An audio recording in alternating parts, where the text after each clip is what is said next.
తిరుమల వెళ్ళినప్పుడు శ్రీవారిని దర్శించడానికే మన రెండు కళ్ళు సరిపోవు. అలాంటిది ఆలయంలోని ఎంతో ప్రాముఖ్యత కలిగిన నిర్మాణాలు మనం ఎలా చూడగలం? ఆలయంలో ఉన్న వివిధ నిర్మాణాల గురించి తెలుసుకున్నప్పుడు నేను ఎంతో ఆశ్చర్యపోయాను. ఆ అనుభూతి మీకు కలగాలని ఈ వీడియో స్టార్ట్ చేసేద్దామా? ఓం నమో వెంకటేశాయ. భక్తులందరికీ నమస్కారం. నేను మీ నవ్య. టీటీడీ తెలుగు ఛానల్కి స్వాగతం. తిరుమల ఆలయంలో మనకు స్వాగతం చెప్పే మొదటి నిర్మాణం మహాద్వారం. 13వ శతాబ్దం నుండి ప్రధాన ద్వారం ఎత్తుని ఎప్పటికప్పుడు పెంచుతూ వస్తున్నారు. దీని ప్రస్తుత ఎత్తు 50 అడుగులు. ఈ మహాద్వారాన్ని పడివాకిలి, సింహద్వారం అని కూడా పిలుస్తారు. స్వామివారి నవనిధిని సంరక్షించడానికి ప్రధాన ద్వారానికి ఇరువైపులా పంచలోహాలతో చేసిన 2 అడుగుల ఎత్తుగల శంఖనిధి మరియు పద్మనిధి అనే విగ్రహాలు ఉన్నాయి. మహాద్వారానికి వరుసగా 3 ప్రవేశ ద్వారాలు ఉన్నాయి. మొదటిది ఇత్తడి ప్రవేశ ద్వారం, రెండవది వెండి వాకిలి, మూడవది బంగారు వాకిలి. ఇత్తడి ప్రవేశ ద్వారం నుండి వెండి వాకిలి వరకు, మళ్ళా వెండి వాకిలి నుండి బంగారు వాకిలి వరకు మనల్ని ఆశ్చర్యపరిచే ఎన్నో నిర్మాణాలున్నాయి. ఇత్తడి ప్రవేశ ద్వారానికి ఒక ప్రక్కగా శ్రీకృష్ణదేవరాయల మండపం, వెనువెంటనే అద్దాల మండపం, అద్దాల మండపానికి ముందుటి భాగంలో బొమ్మల బావి, తదుపరి రంగనాయక మండపం, కళ్యాణ మండపం ఉన్నాయి. ఇక మరో ప్రక్కన తులాభార మండపం. ఈ మండపానికి ప్రక్కనే పడిపొట్టు అనే వంటగదికి ఎదురుగా పూల మండపం, పూల మండపానికి ముందటి భాగంలో పూల బావి ఉన్నాయి. ఇక ఇత్తడి ప్రవేశ ద్వారానికి ఎదురుగా ఎంతో ప్రాముఖ్యత కలిగిన ధ్వజస్తంభం, బలిపీఠం, క్షేత్రపాలక శిల మనకి దర్శనమిస్తాయి. ఇక్కడ ఒక్కో నిర్మాణానికి ఒక్కో ప్రాముఖ్యత కలిగి ఉంది.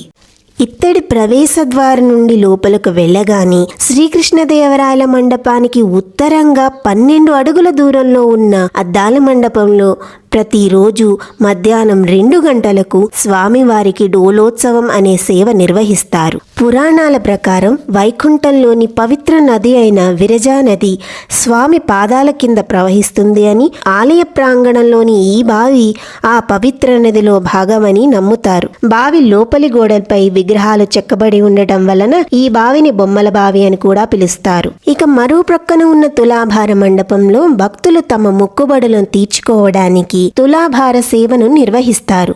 ఈ మండపానికి ప్రక్కనే ఉన్న పడిపొట్టు అనే ఆలయ వంటగదిలో స్వామికి సమర్పించే లడ్డు, వడ మొదలైన తీపి, కారపు వంటకాలను ఇక్కడ పెద్ద పరిమాణంలో తయారు చేస్తారు. వంటగదికి ఎదురుగా ఉన్న పూల మండపంలో స్వామికి సమర్పించే పువ్వులను ఉంచుతారు. ఇక్కడి నుంచే స్వామివారి సేవకి పువ్వులను తీసుకువెళ్తారు. ఇక పూల మండపానికి ఎదురుగా ఒక పూల బావి ఉంటుంది. ఈ బావిలోనే స్వామికి సమర్పించిన పువ్వులను వేస్తారు.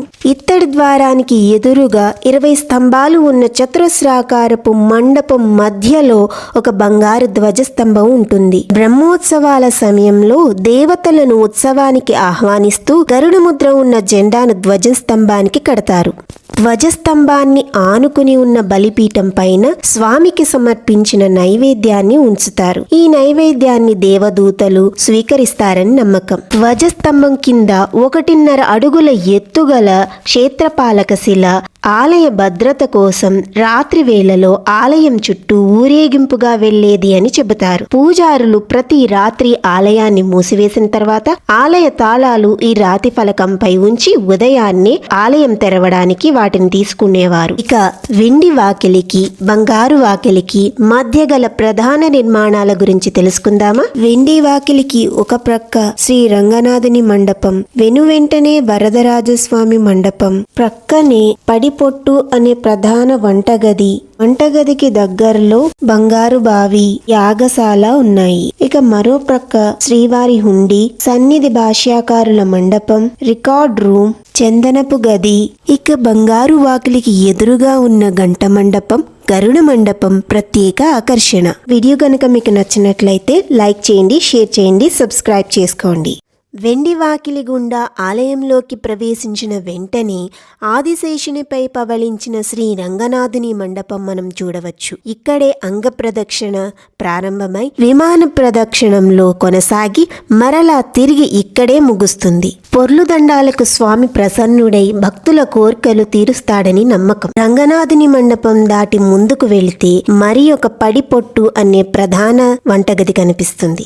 శ్రీనివాసుని పెంపుడు తల్లి అయిన వకులాదేవి తన కుమారుడికి చేసే ఆహార తయారీని పర్యవేక్షిస్తుందని నమ్ముతారు. అందుకే వంటగదిలో తయారీ పనులను ఆమె గమనించే విధంగా గోడకు చిన్న రంధ్రం చేశారు. స్వామివారి అభిషేకానికి, అర్చనకు మరియు ఆహార తయారీకి ప్రధాన వంటగది పక్కనే ఉన్న బంగారు బావి నుండి మాత్రమే నీటిని వాడుతారు. ఆలయ సముదాయంలో అనేక సార్లు మార్పులు చేసినా కానీ ప్రధాన హుండీ క్రింద శ్రీచక్ర యంత్రం ఉందనే నమ్మకం వల్ల ఈ హుండీని మాత్రం ఆ చోట నుండి ఎన్నడూ తరలించలేదు. హుండీ ఎడమవైపు గోడపై బంగారు వరలక్ష్మి విగ్రహం ఏర్పాటు చేయబడింది. మొక్కులు తీర్చుకునే భక్తులందరికీ వరలక్ష్మి అనుగ్రహం సంపదను ప్రసాదిస్తుందని నమ్ముతారు. స్వామివారి ఊరేగింపులో ఉపయోగించే బంగారు గొడుగు, పట్టు వస్త్రాలు, అలాగే స్వామివారి ఏకాంత సేవకు వినియోగించే పట్టు పరుపుతో కూడిన బంగారు మంచం సభాగదిలో ఉంచుతారు. సభాగదికి ప్రక్కనే సంకీర్తనల నిధి ఉంది. ఈ గదిలో అన్నమాచార్యులు రచించిన 30,000 సంకీర్తనలు రాగి పలకపై లిఖించబడి భద్రంగా ఉంచారు. సంకీర్తనల నిధి ప్రక్కనే సన్నిధి భాష్యాకారులు అనే మండపం ఉంది. ఈ మండపంలో శ్రీరామానుజుల గ్రనైట్ విగ్రహం ఉంది. రామానుజులు స్వామిని దర్శించినప్పుడు తన పాదాలతో ఈ పవిత్ర కొండను తొక్కడం ఇష్టం లేక మోకాళ్లపై కొండని ఎక్కి స్వామిని దర్శించినట్టు చెబుతారు. ఇక పరిమళ గది అనే నిర్మాణంలో స్వామికి సమర్పించే సుగంధ ద్రవ్యాలు భద్రపరుస్తారు. గదిలో ఉన్న పవిత్రమైన రాళ్లపై తమ కోరికలు రాస్తే అవి నెరవేరుతాయని భక్తుల నమ్మకం. అన్నమాచార్య నిధికి ఎదురుగా కటహ తీర్థం అనే తొట్టిలాంటి నిర్మాణం ఉంది. స్వామివారి పాదాల నుండి ఉద్భవించే అభిషేక తీర్థాన్ని ఇక్కడ సేకరిస్తారు. స్వామివారి సైన్యాధిపతి అయిన విశ్వక్సేనుడి ఆలయం హుండీ ప్రాంగణం నుండి బయటకు వచ్చిన తర్వాత ఎడమ వైపున కనిపిస్తుంది. చందనపు గదిలో స్వామివారి పూజ నిమిత్తం కావలసిన చందనం తయారు చేయబడుతుంది. ఇక బంగారు వాకిలికి ఎదురుగా ఉన్న గంట మండపం, గరుడ మండపం ప్రత్యేక ఆకర్షణ. స్వర్ణ ద్వారానికి ఎదురుగా స్వామికి అభిముఖంగా చేతులు జోడించి స్వామికి నమస్కరిస్తున్న 6 అడుగుల ఎత్తైన గరుడ విగ్రహం ఉంటుంది.